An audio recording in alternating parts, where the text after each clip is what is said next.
Hello, everybody, and welcome to Atheist Sunday School, your one-stop shop for everything Atheist Sunday and school. And boy, do we have a show for you today. Today we are covering Ezekiel chapters 5 through 7. And it's more Ezekiel. Now, last week, Ezekiel was nuts. There was, like, the cherubim and the sapphire throne, and the wheels with eyes that spun within the eyes but didn't spin themselves. It was a lot. It was a lot of very interesting imagery. Boy, did those guys not turn. They never turned. No, they had to continue going straight. Yeah. That's what they were doing. And he also laid down on his side for like months. Yeah. It was quite a while. He ate food that was prepared on shit. It was gonna be on human shit, but then he was like, "Come on, man." Yeah, and then he was like, fine, you got. I'll give you the other animal shit." Yep, very kind and wise of God. Compassionate, obviously. Yeah, this is really something that an all-knowing creator would make someone do. Absolutely, no doubt in my mind. So today we're covering chapters 5 through 7. Yes, we got some more prophet-y stuff. And again, your chapter is the shortest, at 14 verses. Whereas I have a 17-verse chapter and a 27-verse chapter. Yes. Yeah. This is why we were supposed to read 4 chapters per episode. Okay. Yeah, so you could keep up. But no. Anyways. Maybe you don't need that water, Lawrence.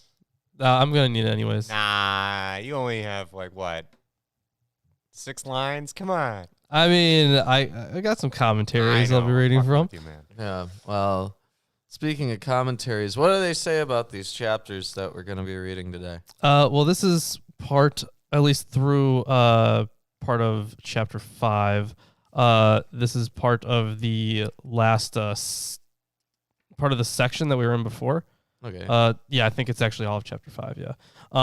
So it's part of the section that consisted of the way that they have this cut up is, or at least their reconstruction, I suppose, is Ezekiel 3:16, and also part of that is also verse 22 through 5:17. Okay. So it's basically Ezekiel 3:16 through 5:17, but there are just a few verses after that first one that are not included in that. Well, this is still in the dialogue with Yahweh, right? So in verse 16 of chapter 4, Yahweh is speaking, and it says, "Moreover, he said unto me, Son of man," etc. Yeah. And here in chapter 5, it's still within that speech. Someone could have just shortened the last chapter by a couple verses and started his response in chapter 5, but no. I mean, absolutely, that is a thing that could have been done, but I don't know why, because all the verses and chapter divisions came, I think it was medieval, and it came much later than the actual writings of any of these things. Yep, much, much later. Yeah. Which means that they had the benefit of being able to read what was in it and then decide when to do the chapter breaks, and they did it in the most ridiculous way. It is pretty ridiculous right now. Yeah, absolutely. Yeah. Some places are better than others. Yeah. I don't know what was going through their heads. Nothing useful, I suppose. They should have thought this through more. Yeah, they should have. But either way, they didn't. Yeah, they did not. So I have nothing to introduce, like the section or the chapter, I suppose. This next, I guess the rest of this is going to continue to be very dramatized. As we have learned already, Ezekiel is a very extra prophet. Oh yeah. Everything that comes out of his mouth is ramped up. So this is kind of along those same lines. He's like a modern preacher. Yes. And I'll be telling you about that fire and brimstone that these non-believers will be going through. Yeah, that kind of thing. Yeah, absolutely. It's going to be exactly like that. Great. So let's hop into chapter 5 then. I have the King James Version of the Bible. I have the English Standard Version of the Bible. It's right over here. You couldn't see it, but there it is. Well, we also have the Robert Alter Version of the Hebrew Bible, a translation with commentary. Here it is. It's this one. We also have Erdman's commentary on the Bible. We have the Holy Scriptures according to some Jews and the New King James Version of the Bible. Well as Zimmerle's commentary from the Hermenia series. Yeah, it's always good with Hermenia. Or Hermenea. Whatever it is. I mean, it's in the Greek. Hold on. I can just read the Greek. It's somewhere at the very beginning. Here it is. Yeah. Hetemenea. Yeah. Hetemenea. Now, the thing is that the title on the cover is not in Greek. It's in English. Yeah. And, yeah, I know. The pronunciation thing. Look, in Japan is Nihon or Nippon, right? Okay. In English, it's Japan. Yeah. So, in Russian, it's Yapon. Yeah. See, nobody makes any effort to pronounce even the names of places according to their original. Yeah, but everybody in Japan knows if they were called Japanese, they'd be like, "Oh, I know what that means." Not necessarily. Yeah, everyone. Necessarily. No, they're all educated in English. Necessarily. They have English class. A lot of them are educated in English, but it's like how many people do you know on the street who can foil or do matrix algebra even though they covered it in high school? 7 out of 10. I think most of the probably 2 out of 10. Ah, he's right. I don't know. Anyways, chapter 5. This is Yahweh speaking. How are you doing today? And thou, son of man, take thee a sharp knife, take thee a barber's razor, and cause it to pass upon thine head and upon thy beard. And then take thee balances to weigh and divide the hair. So shaving the head is like a mourning. Yeah, absolutely. Yeah, and take you a scales and divide it. This is very reminiscent of the way that God told Jeremiah to symbolize destruction, right? Because if we go to Jeremiah, I forget the chapter, but there was the whole thing with the sackcloth, right? Yeah. There was that whole thing with there was something else too. I remember some other symbolic act that he had to do. So this is kind of in the same vein as those. But I am prepared for this to be very, very amped up. So this first verse here, or I guess we can get through the second verse and then I'll read this section. All right. Well, it's sectioned off in 4 verses and Eerdman's there. Thou shalt burn with fire a third part in the midst of the city when the days of the siege are fulfilled, and thou shalt take a third part and smite about it with a knife, and a third part thou shalt scatter in the wind, and I will draw out a sword after them. So he's doing magic. Well, I mean, this is all supposed to be symbolic. Yeah. Very obviously. I'm gonna say this is probably what's gonna happen to the people of Israel, right? Mm-hmm. Like he's gonna divide them up into a certain way. So like a third of them are gonna be killed in the midst of the city, and a third of them will be scattered about. Yeah. And another third of them will be killed with the sword. So in chapter 5, in 5:1, we have the third section of the 3-sign composition of the siege of Jerusalem. It points to the end of the period of siege and shows the experience of the population of Jerusalem at the time. This third section also must originally have been formed as an independent symbolic action without relation to the series of actions in chapter 4. So you have 4:1 and also 4:9 through 11. In the text, which we now have, there are obvious additions. And I can't read the Hebrew here. Maybe you can do us the favor of at least reading the Hebrew. but we don't know what it means. Because I'm guessing it means it's the long This one. one, Yeah. It's something like Teor Haglavim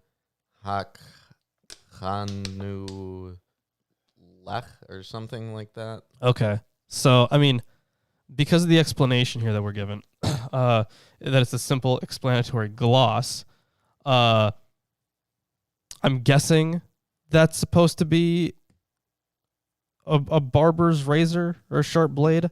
I don't know. Something sharp. Maybe I'm just guessing from the gloss that it's supposed to be explanatory. This is a weird little section here because like the image that you're getting is like this is happening in Jerusalem, right? Even though that can't possibly be the case with Ezekiel for multiple reasons. First of all, Jeremiah said that there were no other legitimate prophets at the time. Right. But that's Jeremiah. That guy was just, he was just very emo. So we find stated here, with the purpose of echoing the message of Isaiah 7:20, that the sword with which the prophet cuts off his hair fulfilled the function of a barber's razor. There are more words in verse 2 that are interpretive glosses, which give a specific locality to the separate phrases of the judgment, the separate phases of the judgment. Berthollet would connect these statements with 4:1. According to him, Ezekiel was to burn a part of the hair on the brick carrying the sketch of Jerusalem and take another part of it and chop it with the sword in all directions. We should then recognize here, as in 4:7 and 9, features which serve to join together the individual sections. Perhaps, however, these additions project the interpretation back into the sign, since the reference to the time, quote, when the days of the siege are completed, as a part of the interpretation appears already to enter as a threat into the original text. The time referred to in 4:4 through 8 was not originally in mind here. Okay. Thou shalt also take thereof a few in number, and bind them in thy skirts. Then take of them again, and cast them into the midst of the fire, and burn them in the fire, for thereof shall a fire come forth into all the house of Israel. Thus saith the Lord God, This is Jerusalem.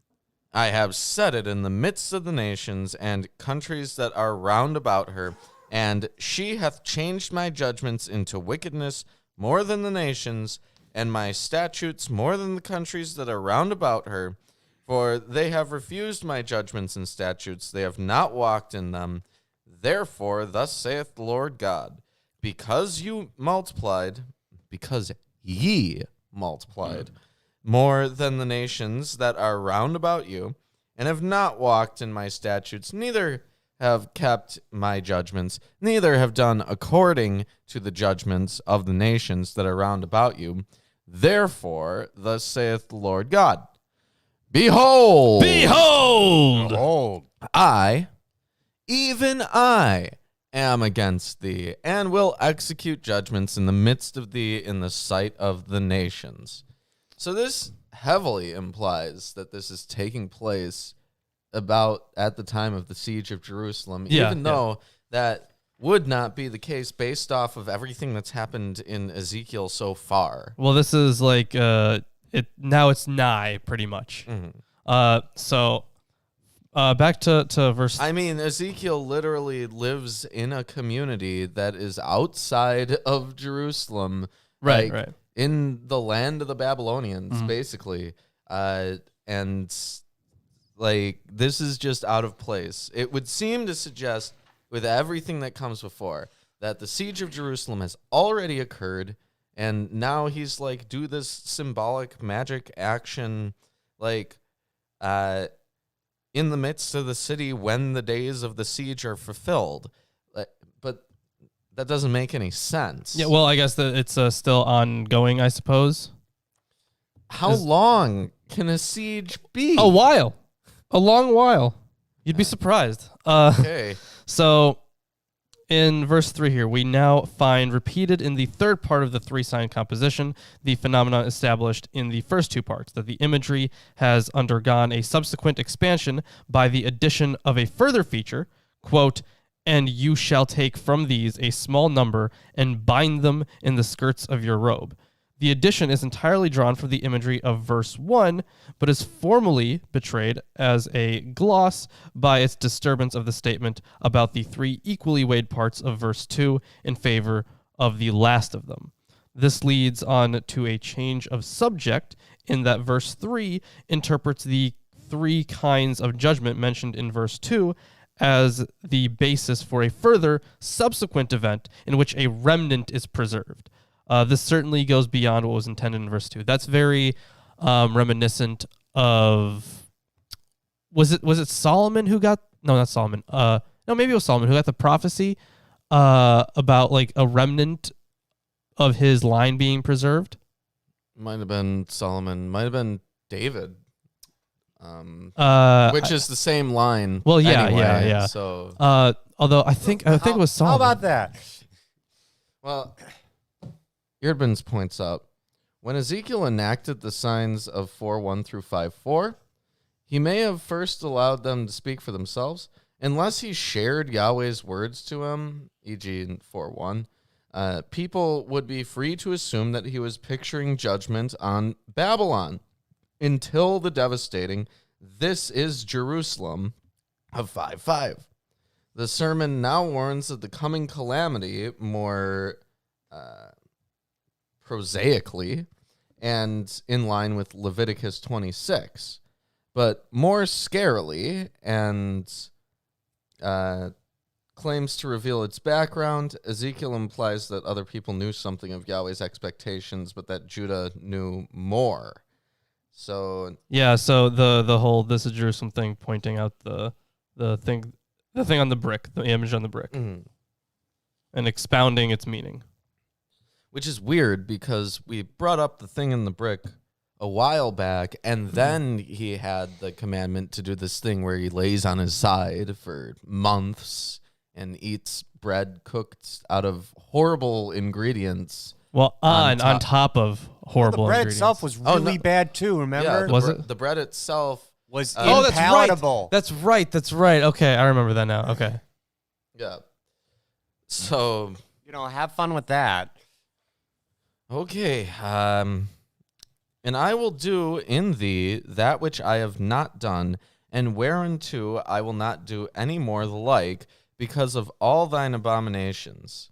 Therefore, the fathers shall eat the sons in the midst of thee, and the sons shall eat their fathers, and I will execute judgments in thee, and the whole remnant of thee will I scatter into all the winds. So this is much... Okay, so obviously this is, very reminiscent of Deuteronomy 28, right? Right, but One in of our favorite Deuteronomy readings. 28, they only mention the parents eating the children. Exactly. In this case, it's also the children eating the parents. Yes, so that's verse Ouroboros. 10, right? Yeah. Of course, this is pointing out quite a few things. The Hermenia translation, the Hermenia commentary, notes that the threat of a hitherto unheard of judgment left undefined in verse 9 has been given a fuller explanation in verse 10. Do actual experiences of the siege of Jerusalem in 589 through 587 BCE lie behind the reference to the appearance of cannibalism in the city, or are we simply dealing with a stereotyped feature? I don't think that's literal. But I guess we'll see. I think it's literal. I don't think so.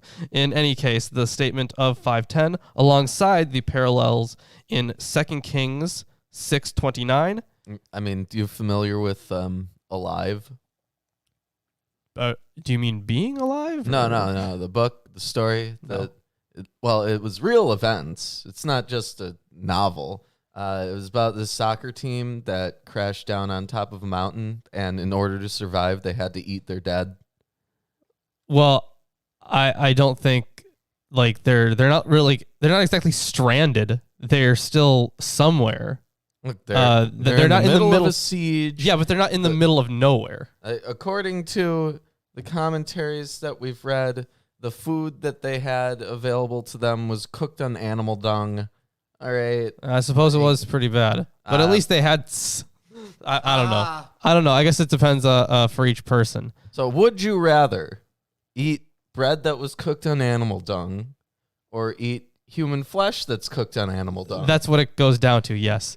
But if you don't have access to any wheats and you can't leave the cities because you've been, surrounded, and those armies that they described earlier had brought their own food, they were ready to just set up. Remember? Right. Yeah. So since they're pretty much stockaded in, they can't get any food. People resort to bad stuff then, I guess. Yeah, and if you remember in Jeremiah, one of the places that Jeremiah was taken as a prison was like a silo, which implies that their grain storage was running out, because otherwise you wouldn't put a person into a silo. Right. Because you have to remember, this isn't about necessarily because they're not exactly starving to death, but they are. It is a time of famine, so it has to be portioned out, and that was one of the ways that biblical authors talked about famine and times of low food is everything has to be rationed, and then people get eaten. I suppose it can happen, man. We don't like it, but yeah. It's happened. No, many I'm not times. saying it hasn't happened. I'm just saying that I don't think it was super widespread. It doesn't couldn't have been, because then everybody widespread. It says that fathers eat their sons and sons eat their fathers. That doesn't mean every father eats their sons. Of course, not everyone. Right. So the note here from Alter: although the horror of cannibalism in time of siege is frequently invoked in the Bible, see especially Leviticus 26, an important intertext to this one.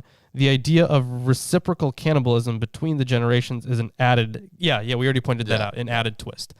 Okay, let me continue on. Wherefore, as I live, saith the Lord God, surely because thou hast defiled my sanctuary with all thy detestable things, and with all thine abominations, therefore will I also diminish thee. Neither shall mine eyes spare, neither I have any pity. A third part of these shall die with the pestilence, and with famine shall they be consumed in the midst of thee. And a third part shall fall by the sword round about thee, and I will scatter a third part into all the winds, and I will draw out a sword after them. Thus shall mine anger be accomplished, and I will cause my fury to rest upon them, and I will be comforted. And they shall know that I, the Lord, have spoken it in my zeal when I have accomplished my fury in them. So not only is he doing all this, but he enjoys it and is comforted by doing so. Not only is that pretty much exactly what Deuteronomy 28 says, but also it's the idea behind this entire thing was that the people have rebelled to such an extent and God's really mad about it. So just as soon as you get your punishment, he's going to feel pretty good. But they also haven't adopted the customs of the nations. Right? They kind of did, right? Because so you're disgusting things and with all your abominations. Both terms are repeatedly used in the Bible for pagan idols. Ezekiel has in mind the fact that more than once idols were actually introduced to the Jerusalem sanctuary. The language here, and again further in this passage, borrows from the denunciations in Deuteronomy 32, the so-called Song of Moses. That may be the case, but in verse 7, it literally says, and have not walked in my statutes, neither have kept my judgments, neither have done according to the judgments of the nations that are round about you. Let's see here. Oh yeah, here we go. Like the laws of the nations that no. Here's the translation, at least from Alter.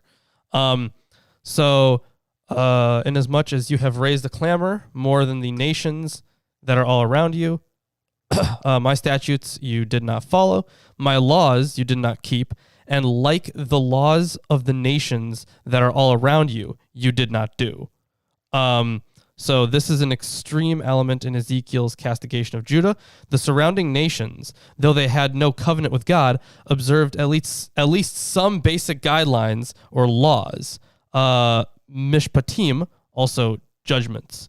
Yeah, that's the word that's being translated there, of civilized behavior. But even these minimal constraints on behavior you ignored. That's the commentary from Alter. So, like, even they were doing better than you, is what I suppose that's saying. Okay, well.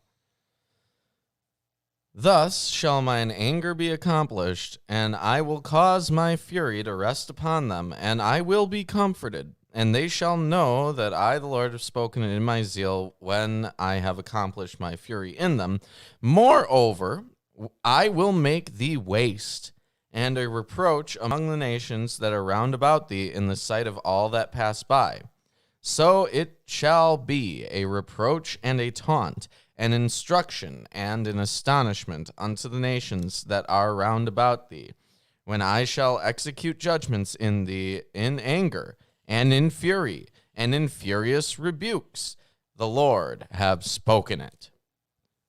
When I shall send upon them the evil arrows of famine, which shall be for their destruction, and which I will send to destroy you, and I will increase the famine upon you, and will break your staff of bread, so will I send upon you famine and evil beasts, and they shall bereave thee, and pestilence and blood shall pass through thee, and I will bring the sword upon thee. I, the Lord, have spoken it. So this is all the judgmenty stuff that we've heard multiple times, especially in Jeremiah. Yeah. Which later gets taken up again in Revelation.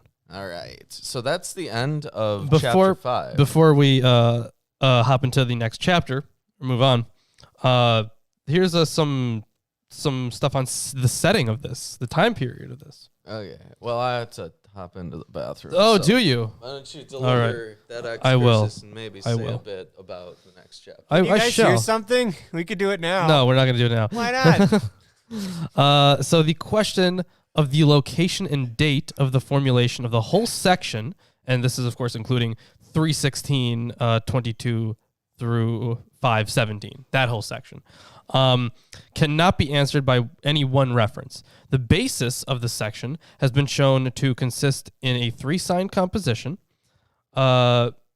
introduced in 3:16, and then they have verse 22 and verse 23 as well. There's quite a lot of stuff going on here. The possibility that the 3-sign composition may represent an earlier unit within this whole, with its conclusion to preach in 5:4, is not to be excluded altogether in view of the harsh formal transition, 3:24 into 4:1. A clear date given for this basic unit in 3:16. 7 days after the call. So how should we evaluate this? In the call narrative, it is striking that the prophet was given the scroll with lamentation, mourning, and woe to eat, but was not called to any specific message. In fact, he's even called just human, simply. Yeah, guy. Hey, guy. Yeah. After this, we should certainly expect a definite charge to the prophet to preach. Jeremiah 1 offers an analogous situation. And you can just go back to Jeremiah 1. Here, however, the actual situation is clearly removed chronologically from the call narrative by the date given in 3:16. According to this, Ezekiel, 7 days after his call, received the charge to shut himself in his house and to proclaim the imminent siege and fall of Jerusalem there by symbolic actions. Jeremiah 29, which is unfortunately not dated to a particular year, offers the fullest information about the domestic situation of the exiles from 597 BCE. According to this, there had continued among the exiles an open attitude which regarded the situation as provisional. Men expected the speedy possibility of a return. A letter from Jeremiah, which warned men to prepare for a longer period of exile, led to an inflammatory letter of protest to Jerusalem in return. The event, recorded in Jeremiah 28, dated to the 4th year of Zedekiah, or in other words, the year before Ezekiel's call, shows that in Jerusalem, also at this time, people reckoned on a speedy return of the exiles. It is in this situation that Ezekiel had to announce by his symbolic actions the imminent siege and fall of Jerusalem. We must note that Ezekiel's message was harsher than the contemporary message of Jeremiah. We've noted that plenty of times, how ramped up Ezekiel is compared to the other prophets. Let's see. And then he goes on to talk about the additions of certain texts, some of which we have already mentioned. Although he goes on to say here, however, the date of these interpretive additions within the framework of the tradition, either of the prophet himself or of his school, remains essentially uncertain. Composition in Jerusalem is in no way probable here. That is really the only stuff that I have to say on that, but we can take a look here at chapter 6. So before I hop into it, I suppose I will do some introducing of chapter 6. So let's see. He's talking about form quite a bit here, which is honestly not the most important thing in the world. So the setting here of chapter 6. And so there's a comparison that he is drawing with 29:2. And the comparison with it makes clear that the performance of the gesture in verse 2, which we will get to shortly, in no way demands the location of Ezekiel in Palestine. So the two basic sayings... Yeah, this is in Hebrew, so I can't read that part. The two basic sayings, verses 2 through 5, 7, and 11 through 13, undoubtedly stem from the time before the fall of Jerusalem. Of the additions, verses 8 through 10, belong in the time after 587 BCE. The remaining additions are conceivable either before or after this time. However, from the literary development, their derivation is more probably from the later period of Ezekiel's ministry or the editorial work of his school, which those are things that we will get to when we get to the verses, I suppose. So I'm going to hand this off to my good buddy, Ruben, over there, as you see him sitting right here. Don't pretend he's not there. What? Don't pretend he's not there. He's there, guys. He is there, yeah. Well, there's no need to pretend about anything. He's there. All right, let's hear his commentary. Everybody listen. All right. That's brilliant, Ruben. Thank you. Loved it. So chapter 6, more stuff on it. So signs and words of judgment are not confined to Jerusalem. First, Ezekiel's hostile look, 6:2, now dramatizes Yahweh's punishing the mountains which dominate Israel, and for which deportees would perhaps feel homesick, set in the flat Babylonian Vale. These literal high places are also symbols of the high places located among them. Crazy. Yeah, I know. I guess we'll be able to tell from the language there. There's some pretty common themes in language for high places, ways that they just talk about these things. So I'm sure we'll come across those. Like up there. Like up there. Yeah, that's one way of describing a high place. That is a way of describing a high place. Mm-hmm. So, and then they note here that they were Canaanite shrines. They had shrines all over the place. They weren't even necessarily... I mean, yeah, I guess they were Canaanite in a way, I suppose. Although the early Israelites did, in fact, use these places because the early Israelite religion was pretty syncretic, honestly. So they did end up using some of these places. So it's not like, but that was the bad thing, right? That's what they're saying. Like this, it's been the bad thing throughout all of Israeli history, I suppose, according to the Bible. They didn't like their high places. So a second sign in okay, well I guess we'll hit that up when we get to that verse. Either way, I'm going to start on that, I suppose. I'm gonna I'm gonna keep a commentary right here. So let me open up this book, my actual translation, the English Standard Version.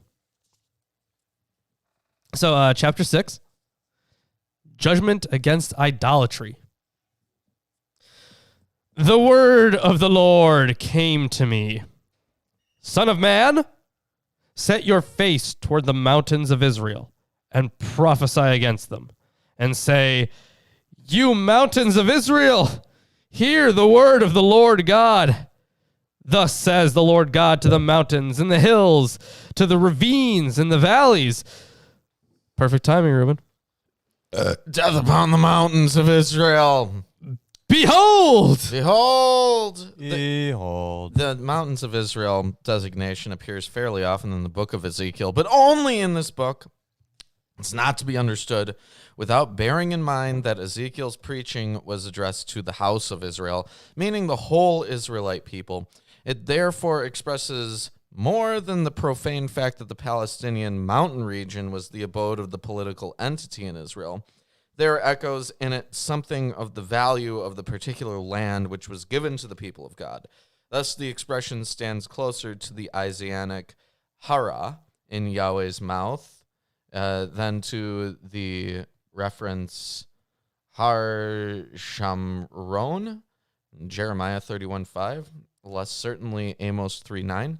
The expression mountains of Israel is not to be understood narrowly, i.e. the mountains but not the valleys of Israel. Mountains of Israel means the whole land and is to be understood synonymously with some other Hebrew in 7:2. It contains an archaizing echo. Okay, so they're making something look older. Yes. Yeah. In which the mountains are named as the true land of Israel. So there's... Oh, man, that's got to be an insult, right? Oh, I think yeah. that's the point there. There are high places. All right, let's see. So yeah, behold, even I, will bring a sword upon you, and I will destroy your high places. So yeah, the altars that are out there, which are... Obviously. Yeah. Your altars shall become desolate, and your incense altars shall be broken. And I will cast down your slain before your idols. And I will lay the dead bodies of the people of Israel before their idols, and I will scatter your bones around your altars. Wherever you dwell, the cities shall be waste, and the high places ruined, so that your altars will be waste and ruined. Your idols broken and destroyed, your incense altars cut down, and your works wiped out. And the slain shall fall in your midst, and you shall know that I am the Lord. So the whole section, verses 2 through 7, leaves a historical question. According to 2 Kings 23:8, King Josiah had removed all the high places of Judah in his great reform, together with those of the province of Samaria. According to 2 Kings 23:19, he must thereby have removed the abominations which Ezekiel mentions. How, then, can Ezekiel refer in his early preaching here, dated between 593 and 587 BC, to a judgment coming upon the altars and idols on the mountains of Israel? For an answer to this question, we can point to the fact that many matters Josiah's reform was plainly inconclusive.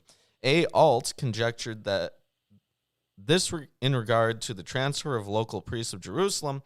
It has repeatedly been pointed out that under Jehoiakim, a sharp counterblow against Josiah's policy took place, which must have brought back much that had been removed in 622 BC. These facts alone, however, are not fully adequate to explain Ezekiel's preaching. Rather, we must consider here also the particular generalizing outlook of the prophet in his all-Israel viewpoint, as is made clear in the great trial through history, oracles of Ezekiel in chapters 16, 20, and 23, this constantly had in mind the history and conduct of Israel as a whole, with all its vicissitudes and errors. Thus, here also, where he proclaims a comprehensive judgment upon the mountains of Israel, he must have had in mind not only a Judean situation of roughly 590 BC, which he knew from direct reports from the homeland, but the whole of Israel's history, including that of the northern kingdom, with its sinning on the mountains of Israel. In his oracle, he announces a total judgment of Yahweh upon the land to take place in his own days. Ezekiel is less bound than the prophets before him to a concrete situation.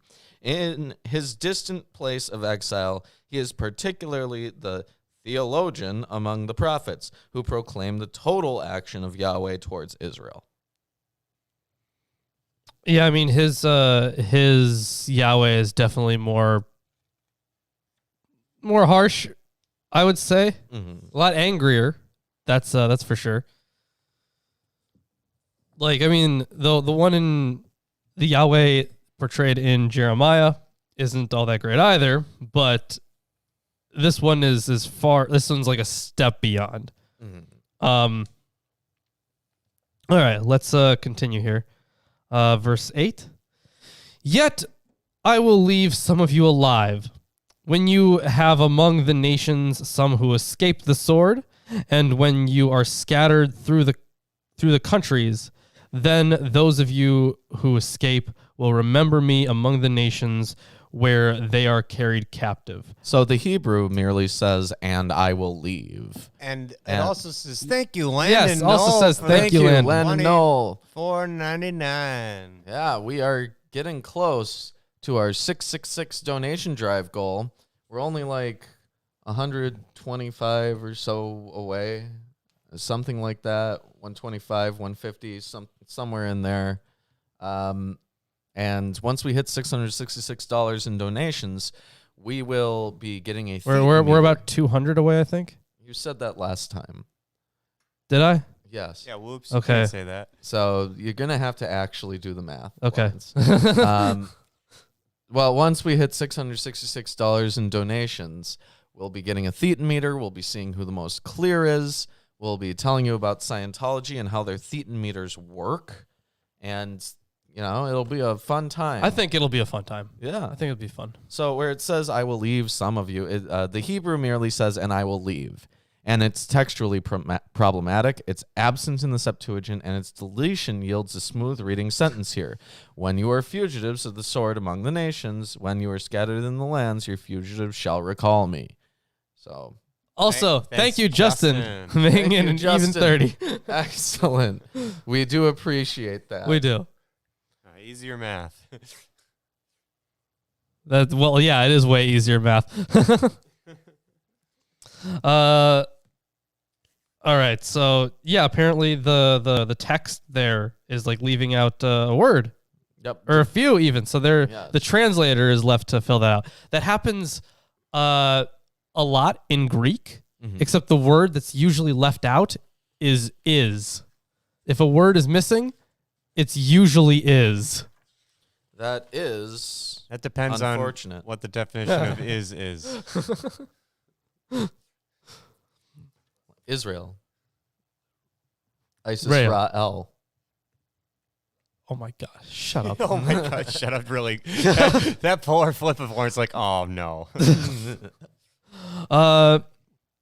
Let's see. Woo, got Lisa, a critical hit from Maya. Maya, Atkins. thank you. Maya. Man, Really appreciate we that. are getting closer and closer to that donation goal. We are. Lawrence is going to actually have Have to do the math. do the math. All right. I could do the math. Why don't you hand it to me? No. I got nothing better to do. Let's see. Where are we at here? So, people are going to escape. Some of them. Mhm. Then those of you who escape will remember me among the nations where they are carried captive, how I have been broken over their whoring heart that has departed from me, and over their eyes that go whoring after their idols. So Alter translates this, I have broken their whoring heart. The Hebrew appears to say, I am broken, nishbarti. Many interpreters, medieval and modern, understand this to mean I am brokenhearted. But there are no other instances where the verb to break is used elliptically in this manner to mean brokenhearted. Either this is a case in which the passive form takes an action sense, or more likely, it is a scribal error for the active form shavarti, triggered by the similar form of the immediately preceding verb nishbu, were captive. Thanks for staying up so late for us in Yeah. Australia, Sammy. Yeah. Absolutely. $2. Thank you for I think those are in what, Australian dollars? That's Yeah. right. In Australian, not real money. We'll take the not real money. Thank you, Sammy. We'll count your Monopoly dollars as full American dollars. I think that still counts. Whatever. We'll Yeah, let count me it. do the math. I don't know. I don't know about the You conversion. you gotta do the exchange rates. Yeah, that's what I'm figuring I It gotta also do. depends on the day that you look up the exchange rates. That's right. Okay, whatever. YouTube's trying to do it for you. They're giving it a shot, you know? Yeah. All right. Let's see where we are at here. So right, he's saying about going whoring after their idols and whatnot. Mm. And they will be loathsome in their own sight for the evils that they have committed, for all their abominations. And they shall know that I am the Lord. I have not said in vain that I would do this evil to them.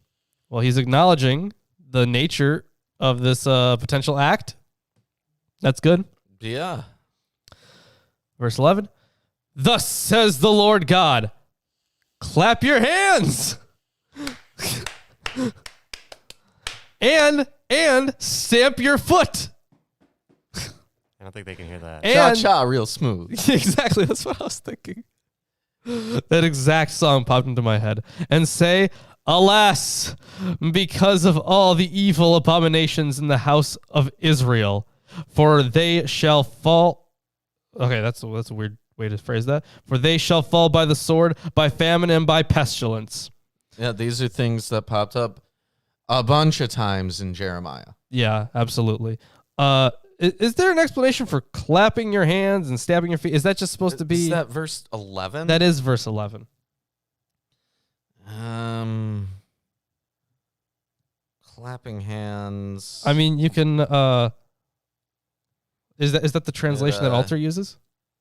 Altar says, strike with your palm and stamp with your foot and say, alack. Okay, so it's Oh, thank you.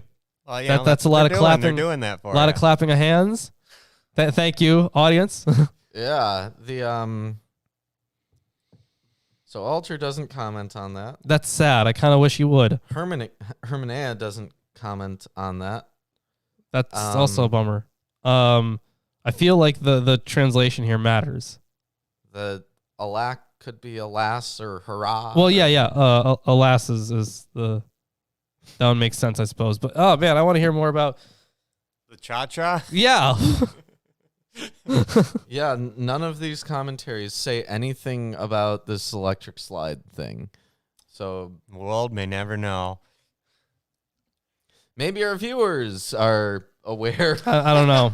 I don't know. Because it could be a few things. It sounds like it might be they're celebrating something, or this could be just another weird mourning. It's not a mourning gesture, I don't think. It could be some other kind of thing, but I'm not sure.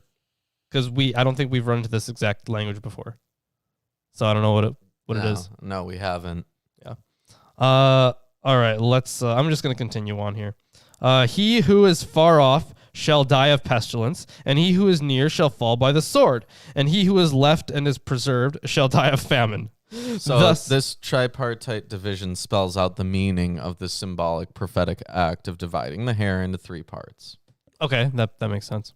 Yeah, that's what I think under our revenue chat, Landon, that is exactly what it has converted it to. Yes, I'm So- actually going to... Good news. YouTube's correct. What? Once. Yeah, it got something right. Crazy. But we'll also have to redo the math for the conversion rate every day. Maybe Why? eventually I just did $2 Australian will be worth $666 American. Oh, that'd be neat. right? Like, All right. Either way, this is of course, as you pointed out, kind of referring back to that prophecy, I suppose. Yep. The symbolic thing there. Thus I will spend my fury upon them, and you shall know that I am the Lord, when their slain lie among their idols around their altars, on every high hill, on all the mountaintops, under every green tree, and under every leafy oak, wherever they offered pleasing aroma to all their idols. So this formulation incorporates a pointed polemic contradiction. The pleasing odor is the standard phrase for incense, presumably to be pleasing to the gods or to God. Right. But a stench attaches itself to gilulim, vile things, because of the association with the term with dung. Okay. That's, I suppose. And I will stretch out my hand against them, and make the land desolate and waste in all their dwelling places, from the wilderness to Riblah. Then they will know that I am the Lord. So this is, of course, this is very similar to the beginning of the chapter. Mm-hmm. Riblah is the town on the edge of Syrian territory where Nebuchadnezzar set up headquarters during his campaign against Judah and the surrounding lands. The desert here marks the south, and Riblah or Diblah is the far north. Okay, so pretty much everywhere in between. Mm-hmm. Yeah. Okay. It's just interesting that they repeat all the stuff pretty much, like all the dead bodies around the altars. Yeah. Modern analogies of such geographical names of woe come easily to mind. The twice repeated recognition formula in verse 13 and 14 shows here also that God is active in the scourge of war and slaughter, which is particularly concerns the places where the abominations of God's people were concentrated. This makes plain that God himself lies hidden in such judgment. In all its parts, we do have Viod Atam of verse 13, the prophet's reference to his fellow exiles, and in verse 14 is reference to those in the land itself. The people will become aware of God and God's blazing anger, which is expressed in the prophet's passionate gestures, the clapping and the stomping. Gotcha. Okay. They will recognize the revelation of his mystery. That is insane. They believe...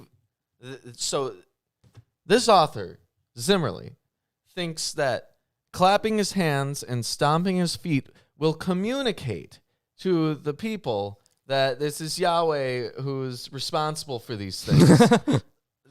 I don't know if that was a thing that they believed back then. Maybe there are other references that we just haven't gotten to about it, but maybe that was how they did that, or maybe I mean, I don't know. I don't know if that was just like another phrase or something like that. Kind of wish we had more about that. Yeah. Well, hold on. What verse is that actually? That the clapping and stomping. Yeah. Was that verse 10 or verse 11? Verse 11.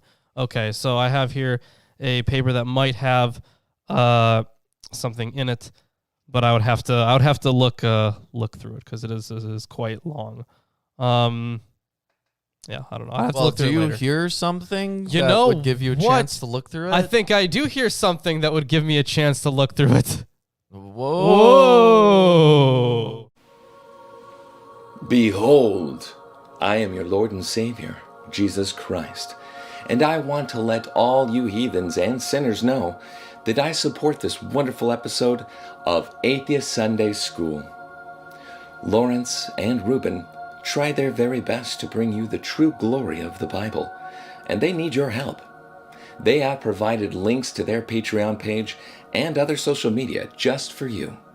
Once again, my name is Jesus Christ, and this is Milwaukee Atheists. The Lord is with them. God bless. Whoa!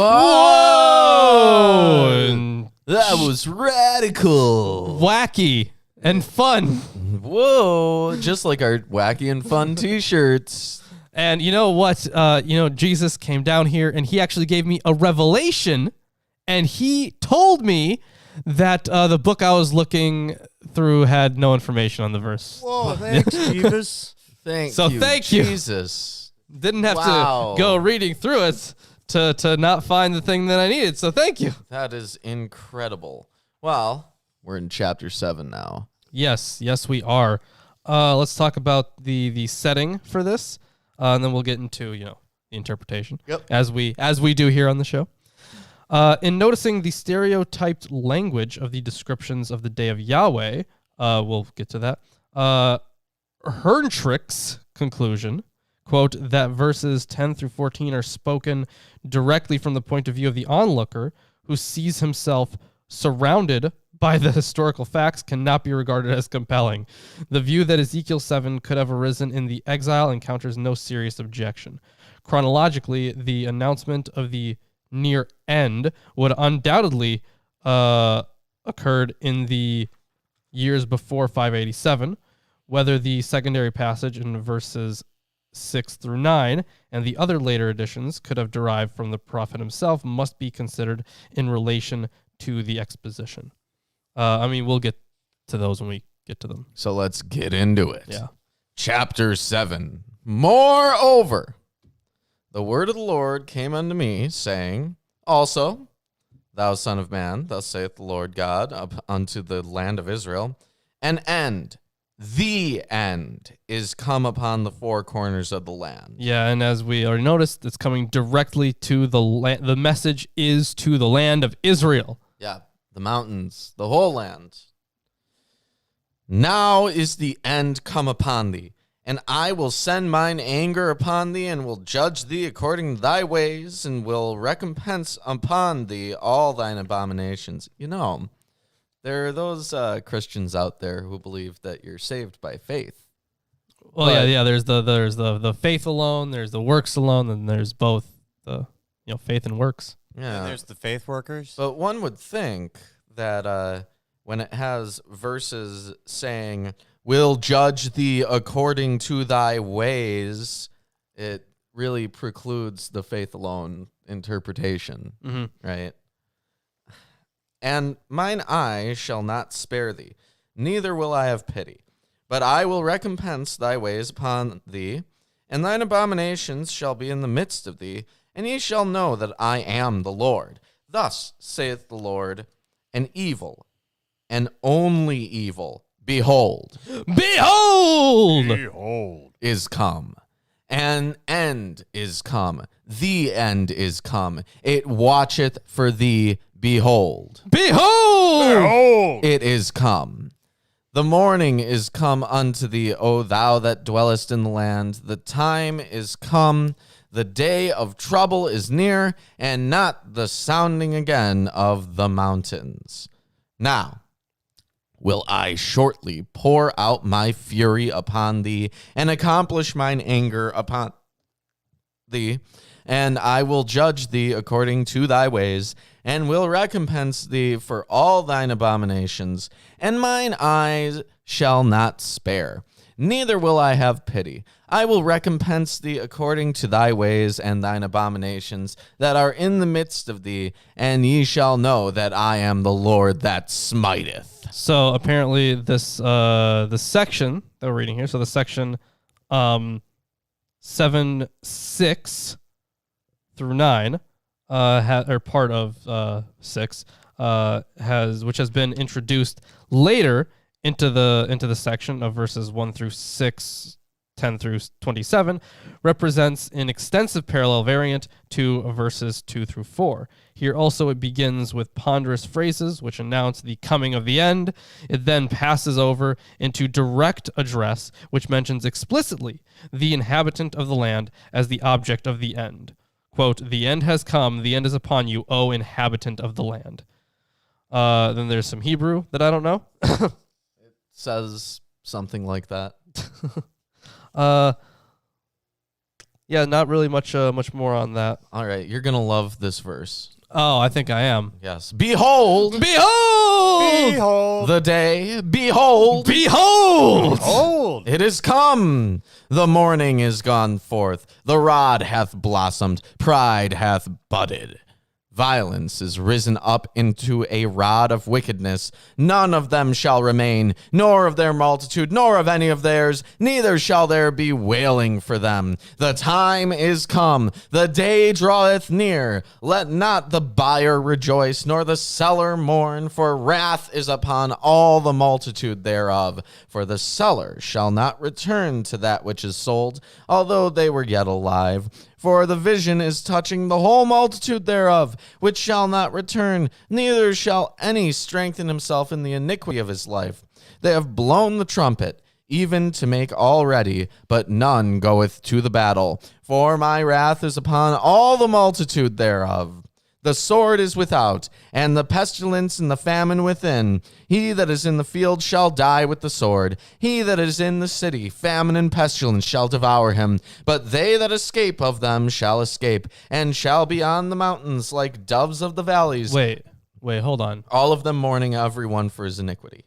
So that kind of sounds a lot like the whole tripartite, or the three I don't know what you would call them.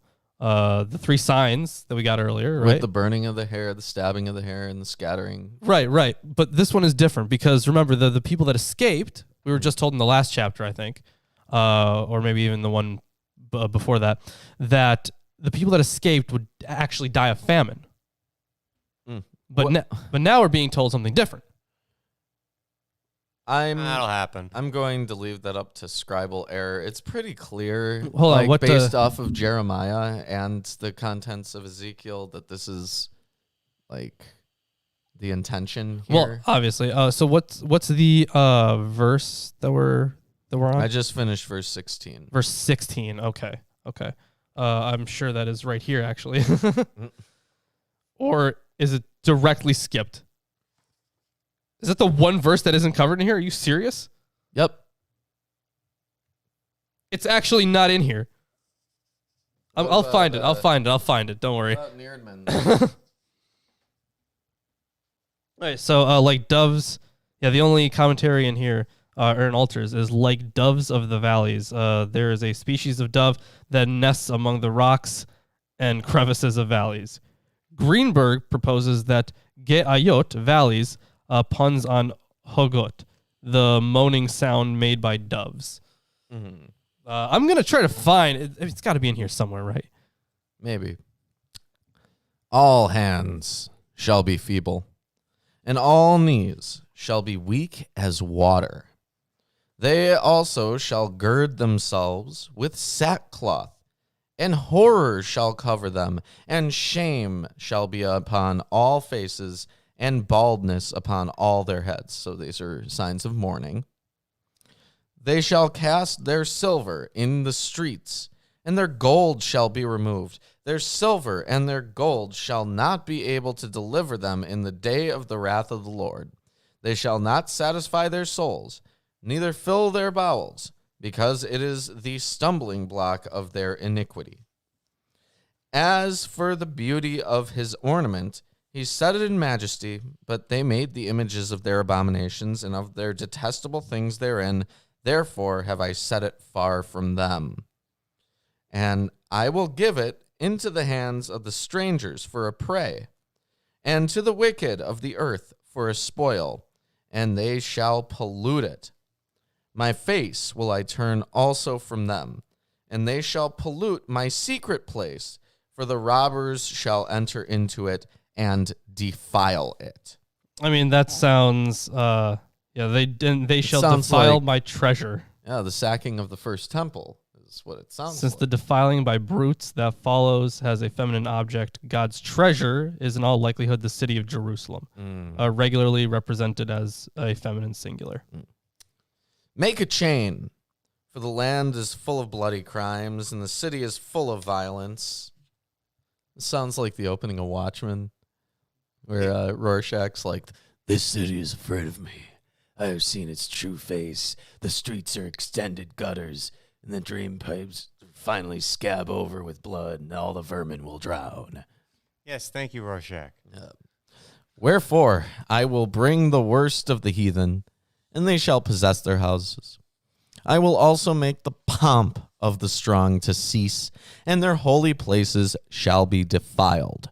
Destruction cometh, and they shall seek peace, and there shall be none. Mischief shall come upon mischief, and rumor shall be upon rumor. Then shall they seek a vision of the prophet, but the law shall perish from the priest, and the counsel from the ancients. The king shall mourn, and the prince shall be clothed with desolation, and the hands of the people of the land shall be troubled. I will do unto them after their way, and according to their deserts will I judge them, and they shall know that I am the Lord. That's the end of chapter 7. Yeah, I am really just kind of bummed that there's not much more commentary on what was it, verse that there was nothing on verse 16, right? Because I felt like there was something off about that. Or I guess in this one it would have been verse 15, right? Maybe. Because in the Masoretic. The sword is outside, pestilence and famine within. Who is out in the field by the sword shall die, and he in the town, famine and pestilence consume him. And the refugees flee and come to the mountains, like the doves of the valleys. They all moan in their crime. There's the people that do end up escaping, which we are told something different happens to them earlier. Right. But sadly, no, I guess there is actually some commentary on something that would be useful. So here we go. This is probably the best we're going to get, unless I look it up specifically in the index. I'll probably end up doing that. So in verse 15b, we should probably see a later piece of exposition in view of the circumstantial breadth of the statement, which stands out noticeably from the brevity of the basic text.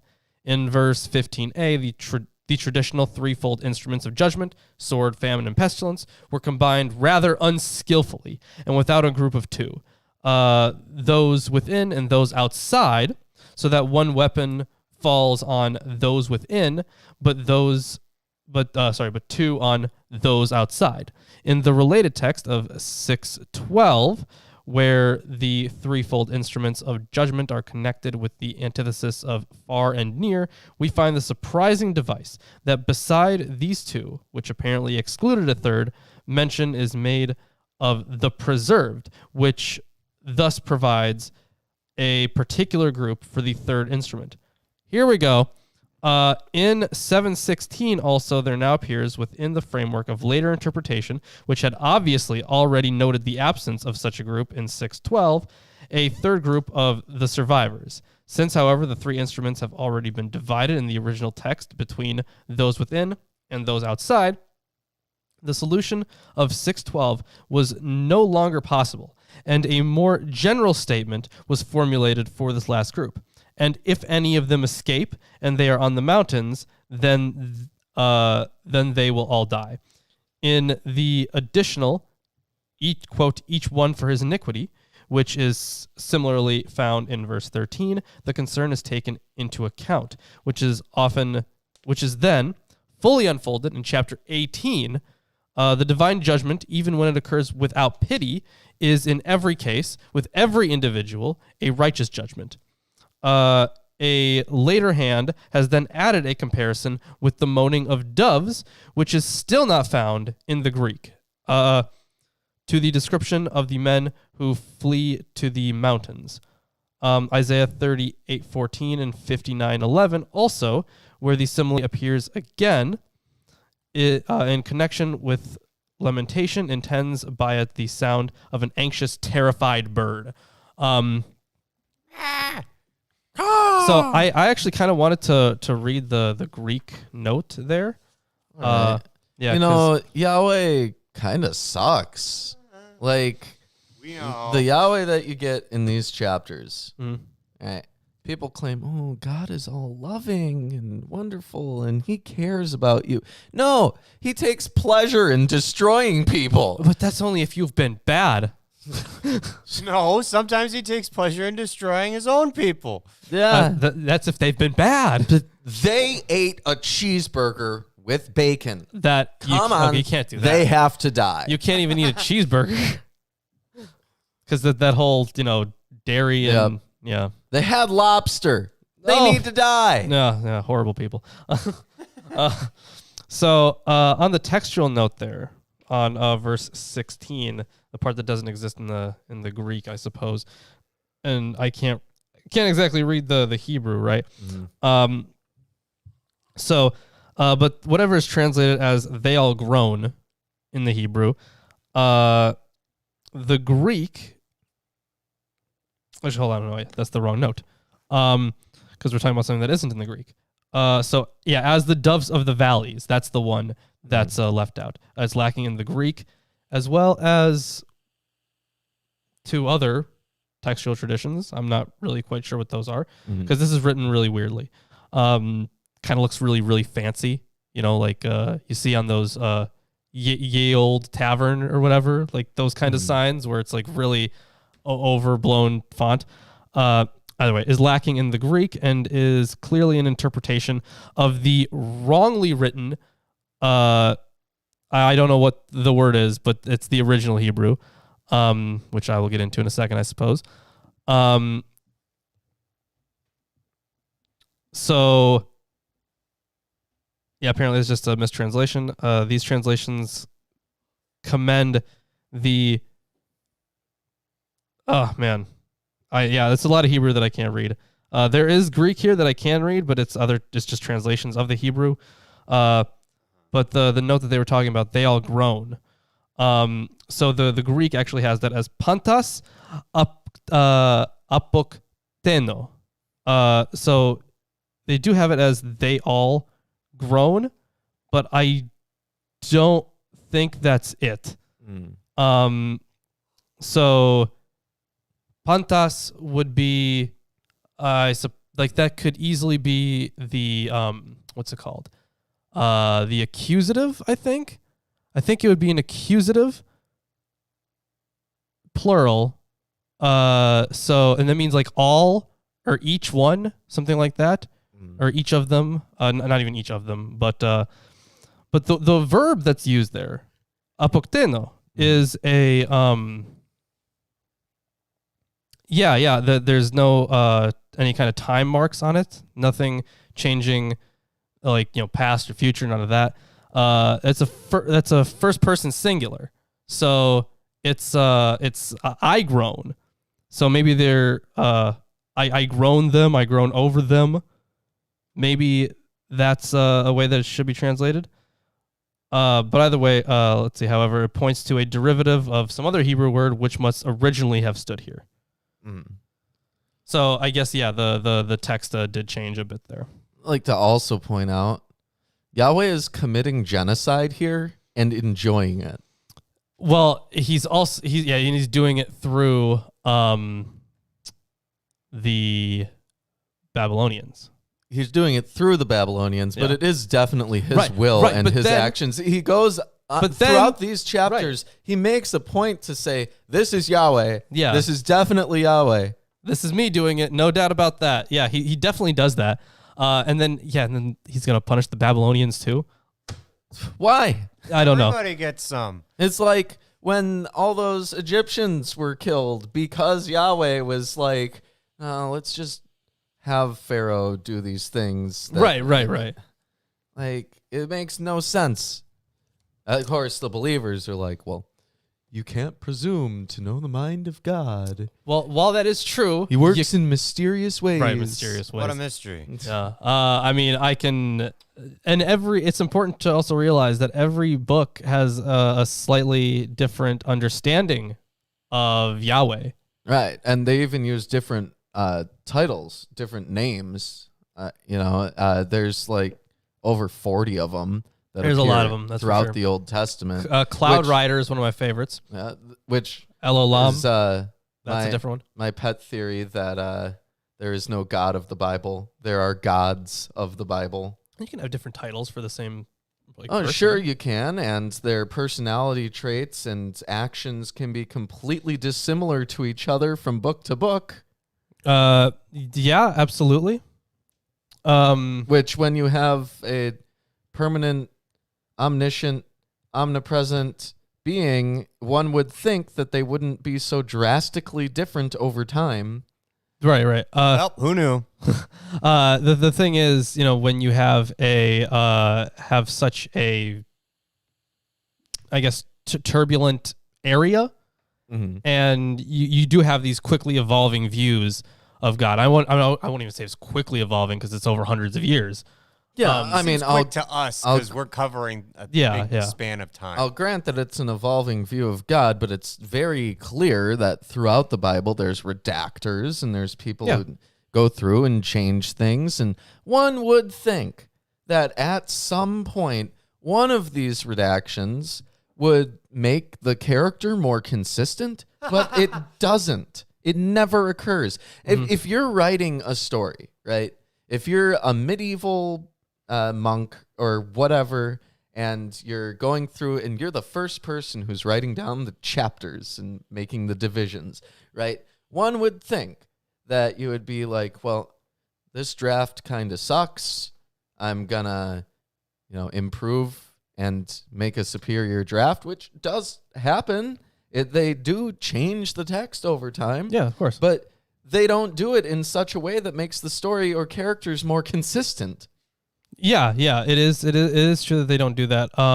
What I would say is that, I mean, when it came to like a period of redaction, like there was a point where redaction itself kind of stopped because you have like these rabbinical communities popping up that are getting more pious in a sense, and they are much more much more concentrated on this stuff. And plus you have, many more manuscripts now, more people copying it, better ways of doing it. So it's becoming less easy to do that and have it like not be noticed. So we have plenty of evidence of redactions and we have plenty of textual evidence for many of these things. So what I would say is that each book has its own redactional kind of history. So we can't look at it like a monolith. Well, if the character of Yahweh, by whatever name he's given, is inconsistent throughout the book, and that's reflective of changes in theology or views of God in general over time, and he's given different names or titles throughout each of the books, then to what degree can you actually say this is the same character? Right. I get what you're going at. So the thing is, if the people realize it as their God and they have at least some kind of title that carries over, like one of the ones that was used a lot is like the God who brought you out of the land of Egypt, stuff like that. Like that was used quite a lot. After the Exodus. Of course. But if the people themselves can agree on this is the one God, the God who has done, X and Y and Z and all that stuff, like epithets can be added or taken away as long as you recognize as the people that this is that God. So yeah, of course you get into like the whole problem, the whole problem of identity thing and the ship of Theseus. You can get into that all you want. Right. But as a matter of theological outlook, it would still be the same God. But the purpose of the authors is to, depending on the time period, is to, and the historical context, is to concentrate more on some aspects and less on others. They wouldn't necessarily do that if they're writing about these things that the God is supposedly doing or saying or any of that. But if you were there at the time, let's assume that the Hebrew Bible is complete, right? Okay. And you don't happen to have a rabbinical council nearby. And you're committing actions which aren't mentioned at all in the laws of Moses, right? You're talking about if I were like just a regular person. If you're just a regular dude, but you're also a pious Jew. Okay. Right? And these actions that you're committing, how would you come to the conclusion that God is favorable or disfavorable to them when his character is so different between books? Oh, easy. Cherry pick. Oh, yeah. Dun. That's it. Yeah, I mean, I guess you can just ignore the parts that you don't like. Like, That's okay, what happens. I'm sure you've read some parts of like the Talmud, and those rabbis disagree with each other all the time. That's the entirety of the Talmud. Yes, it is. It's rabbis So, disagreeing with each other. yes, and the reason, like, maybe the actual conversations they would have been way more in depth, right? But Yeah, because they talk about in the Passover Seder, there's a passage that talks about a whole bunch of rabbis, and when they talk, they literally stay up all night talking to each other. That's not what the Talmud is like. They have like an excursus, which maybe would have taken a couple of hours to actually speak out on any given subject. yeah, exactly. So And if you guys enjoyed this rabbinic school level commentary we've been having here, So I guess what I would point out for that is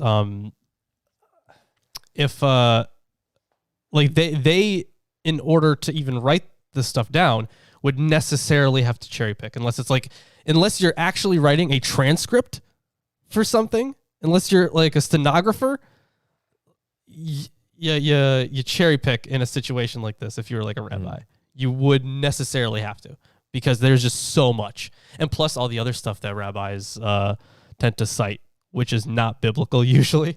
Yeah, But well, that gets me about Judaism. Like, it's just, why? What's the point of even having this book if you're just going to... cite a bunch of other stuff. well, there's also a rule when it comes to getting advice from a rabbi, which I'm not sure where it comes from, but I've heard multiple Jewish people talk about it. Right? And it goes that if you are getting advice about the goodness or badness of a certain action, and you go to a rabbi, you're only allowed to go to one. Yeah. Right? If you go to another, It's like the community rabbi or something. yeah. If you go to another and you get a different interpretation, you can't do that. You have to stick with the first interpretation that you get. Isn't that fun? Which inevitably will cause issues. Yep. Someone is wrong. So, I don't know. That's just a bad idea. Yeah.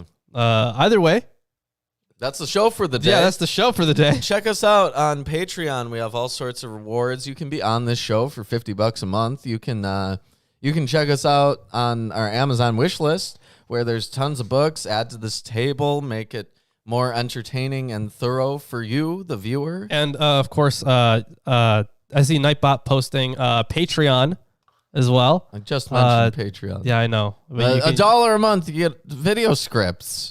It's crazy good. And I'm going to be, because it's also a project for school, 2 birds, 1 stone kind of thing, going to be doing a video on the Passover. Oh, thank you, Spider the Spider Spider the Ateo. Ateo. They're $9.99. Yeah, we are getting close to that 666 donation drive. Yes, we are. Thank you. You guys are gonna love it. You're gonna love it when we talk all about Scientology. Oh, it's going to be great.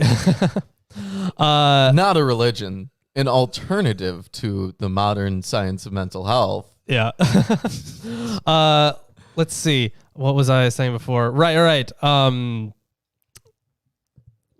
the links are going to be in the description for all the stuff. Lots of great books on the wish list. I added some commentaries on some of the minor prophets, some stuff from Hermenia, some stuff from the Intercontinental commentary series. I think that's what it's called. And if someone wants to get us a Septuagint Bible, which is on there, then we'll have more that we can read in the Apocryphal podcast. Yeah. Although I would say for Septuagint stuff, because that's just the Old Testament. The Septuagint is just the Old Testament. So I'm definitely going to find a Greek version. Or a Vulgate Bible. Yeah. I'm sure that has stuff that isn't in the other ones. Yeah. Looking at the translations is always interesting too. Yeah. And I don't know, Syriac text. We already have Qumran somewhere. Yeah, we do. Yeah. Even though the commentaries usually point out when there's a difference in the Qumran. Yeah, because we found a lot of stuff at Qumran.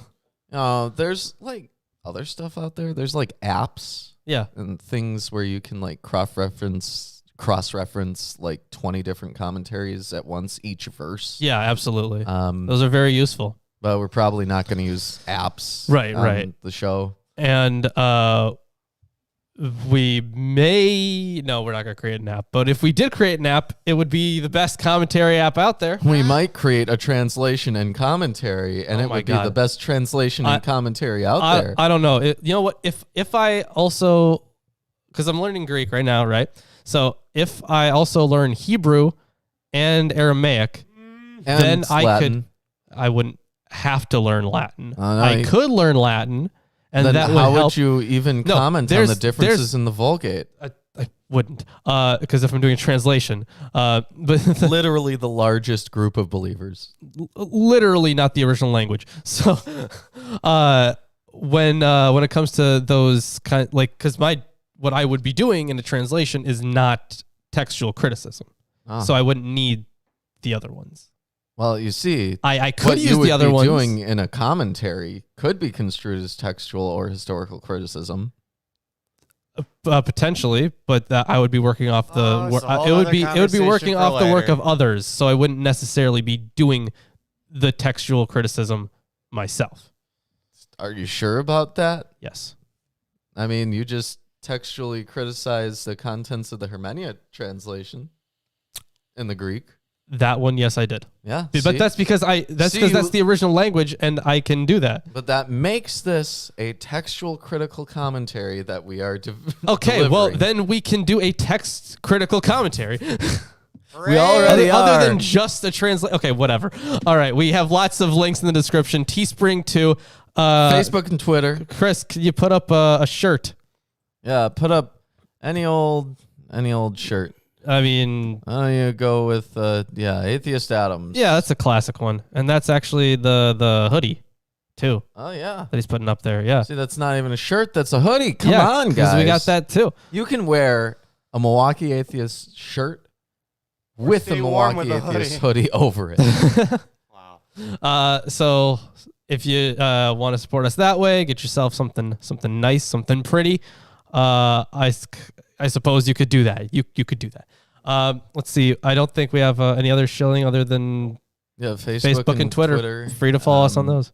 You know, you could set up an altar in your house and, or in a high place. Yeah, do it in a high place. Burn pleasing odors to incense us. And we won't know unless you tell us that you've done that. But you could send pictures of that on Facebook and Twitter. We approve. Yeah. If we also the Lawrence diss track. Oh yes, please, somebody out there, G-Man, if you're watching, come on. I would actually love it if G-Man did a Lawrence diss track. Do you remember his TJ diss track? Yes, it was awesome. Man, that'd be hilarious. Okay, so I think that's everything. We're gonna see you on Friday. Yes. See you on Friday.